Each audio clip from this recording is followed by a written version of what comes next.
मुर्तज़ा साहब, ये सिचुएशन को पाकिस्तान पीपल्स पार्टी किस नज़र से देख रही है? जो हुआ सही हुआ, आप लोग इसको सपोर्ट करते हैं या आप इसके खिलाफ हैं? जिस तरीके से सारी सिचुएशन जो है वो बढ़ती जा रही है।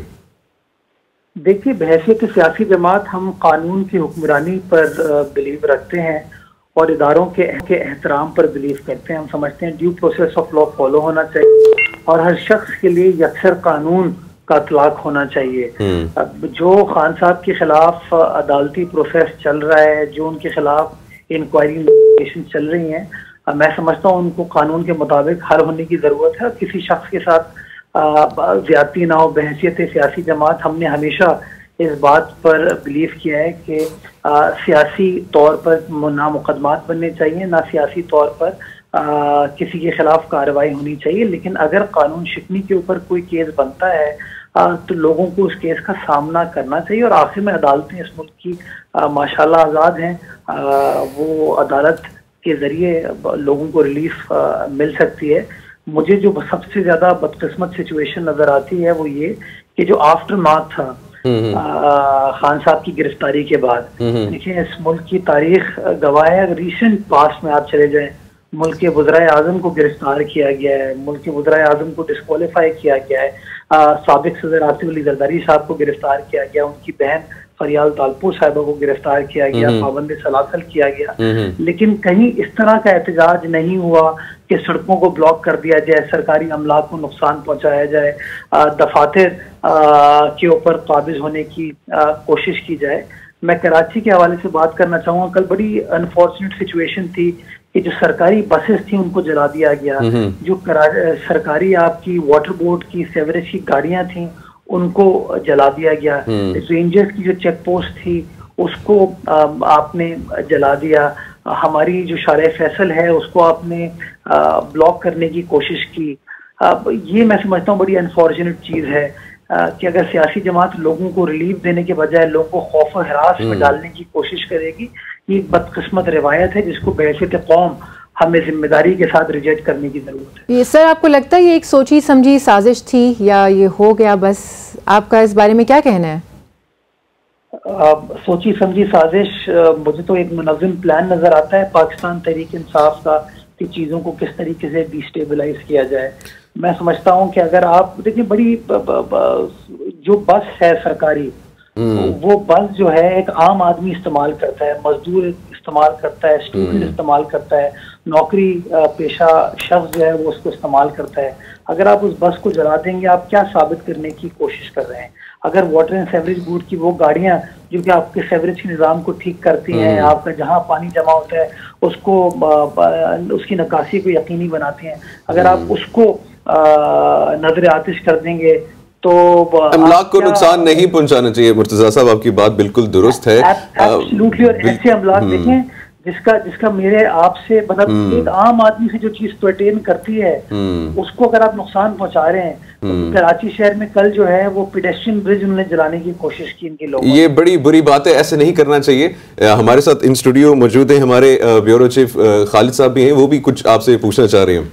मुर्तज़ा साहब, अस्सलाम वालेकुम। सबसे पहले मैं एग्री करता हूँ आपके इन गुफ्तगू से कि पॉलिटिकल वर्कर्स को इस हद तक नहीं जाना चाहिए। लेकिन जहाँ आप मजम्मत कर रहे हैं पब्लिक प्रॉपर्टीज़ के ऊपर और गवर्नमेंट इंस्टीट्यूशंस के ऊपर अटैक को, कल इस्लामाबाद हाई कोर्ट के ऊपर भी हमला हुआ है और वो रेंजर्स ने किया है। आपको पता है अदालती हमला होता है, अदालतों के अंदर पुलिस होती है, अदालतों के बाहर पुलिस अफसरान होते हैं जो इसी काम के लिए होते हैं जिन्होंने गिरफ्तारियां करनी होती हैं। और अगर कोई एक मुल्जिम अदालत के अंदर बैठा हुआ हो, हाजिरी लगवा रहा हो, जिसने अदालत में अपीयर होना हो केस के अंदर, उसको अदालत की इजाज़त के बगैर अदालत में घुस के शीशे तोड़कर वकीलों को ज़ख्मी करके उठा के, कुछ लोग कहते हैं अगवा करके, लेकिन मैं नहीं लफ्ज़ इस्तेमाल करता, कि आप इस तरह से लेकर जाएंगे तो फिर अदालत का तकद्दुस, कानून का तकद्दुस, आइन का तकद्दुस वो किधर गया? क्या आप उसकी भी मजम्मत करते हैं या आप समझते हैं वो जो कुछ हुआ ठीक हुआ? देखिए, अगेन उसके ऊपर अदालत ने उसका नोटिस ले लिया और कल जो फैसला जारी किया उन्होंने कंटेम्प्ट नोटिस जो है जो मुताल्लिका अफसरान थे, एहलकार थे, उनको इशू कर दिया है। लेकिन इसका मतलब ये तो नहीं है ना कि मैं उसका टीवी चैनल पर बैठ के, सोशल मीडिया पर बैठ के या किसी सड़क को ब्लॉक करके फैसला करूंगा।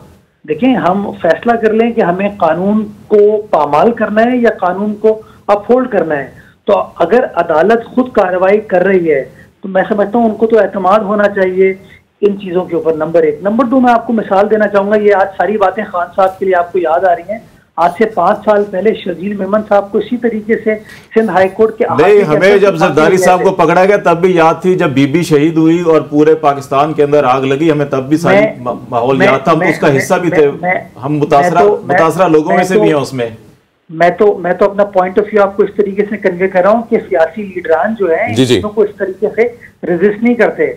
आसिफ जरदारी साहब को जब गिरफ्तार करने के लिए वो आए जरदारी हाउस इस्लामाबाद, तो वो चाहते तो वहां पर भी कारकुनान को खड़ा कर दिया जाता, लोग मुश्तइल हो जाते। आपने देखा वो वीडियो फुटेजेस अवेलेबल है कि जरदारी साहब ने खुद अपने जो अरेस्ट वारंट थे उसको रिसीव किया, उसको दस्तखत किया और गाड़ी में बैठकर उनके साथ चले गए। उनकी बहन को गिरफ्तार किया गया, ठीक है, वो भी चले गए। बल्कि मैं तो कहूँगा चांद रात को उनको किस तरीके से जेल मुंतकिल किया गया था वो भी तारीख का हिस्सा है। बट इसका मतलब ये तो नहीं हुआ कि पाकिस्तान पीपल्स पार्टी के कारकुनान जो है वो एक आम आदमी को मुश्किल में डालना शुरू कर दें, सड़कों को ब्लॉक कर दें, टायर जलाएं, घेराव करें, सरकारी अमलाक को नुकसान पहुंचाएं।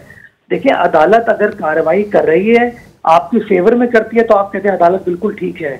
अगर अदालत ये कहती है कि गिरफ्तारी जायज हुई है, तो आप कहते नहीं अदालत गलत काम कर रही है। तो मुर्तजा साहब, ये स्टेटमेंट तो खैर पाकिस्तान के सारे जितने भी सियासतदान हैं सबकी ये स्टेटमेंट होती है, अदालत उनके हक में फैसला देती है तो अदालत जिंदाबाद, अगर नहीं करती तो अदालत बुरी है।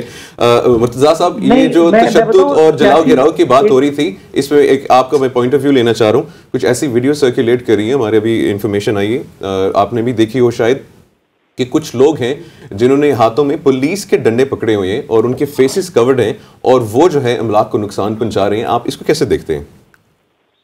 देखिए, मैंने एक वीडियो इस तरह की व्हाट्सएप पर देखी थी और मैं समझता हूँ उसकी भी तहकीकात होनी चाहिए कि वो जो पुलिस का डंडा है वो पुलिस वालों के पास है या किसी एक आम आदमी के पास या प्राइवेट सिटीजन के पास है। क्या वो वीडियो जेन्युइन है, नहीं है, इन तमाम चीज़ों की तहकीकात होनी चाहिए। मैं समझता हूँ कि हमें जिम्मेदारी का मुजाहरा करते हुए कानून की हुक्मरानी पर बिलीव करना चाहिए और ये मेक श्योर करना चाहिए कि ना कानून शिकनी हो और ना किसी शख्स के साथ ज्यादती हो। ये भी पॉसिबल है कि जो जैसे ये गुलू भट्ट हैं उनको पीटीआई के जो एहतजाज है उसमें शामिल किया गया हो, एहतजाज को जो है मुतासिर करने के लिए, उसको आम आदमी करने के लिए। के हाथ में पुलिस का डंडा कैसे हो सकता है? और आए भी पुलिस के ट्रकों में थे वो। देखिए, हमारे ब्यूरो चीफ लाहौर ट्रकों में आए हैं और उन्होंने देखा है बकायदा पुलिस के ट्रकों से उतरते हुए। इन चीजों की बिल्कुल तहकीकात होनी चाहिए, इन्वेस्टिगेशन होनी चाहिए, क्या ये चीज दुरुस्त है, नहीं है, क्या नेक्सस है, इन तमाम चीजों होना चाहिए। देखें, बुनियादी तौर पे मेरा पॉइंट ऑफ व्यू ये है कि किसी को इस तरीके से एक आम आदमी की जिंदगी को मुतासिर करने की जरूरत नहीं है। जो कानूनी प्रोसेस है वो कानूनी प्रोसेस फॉलो होना चाहिए।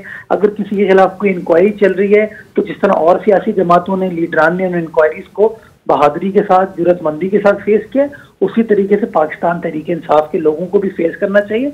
मैं उम्मीद करूंगा किसी के साथ ज्यादती ना हो और at the end of the day इंसाफ होता हुआ नजर आए।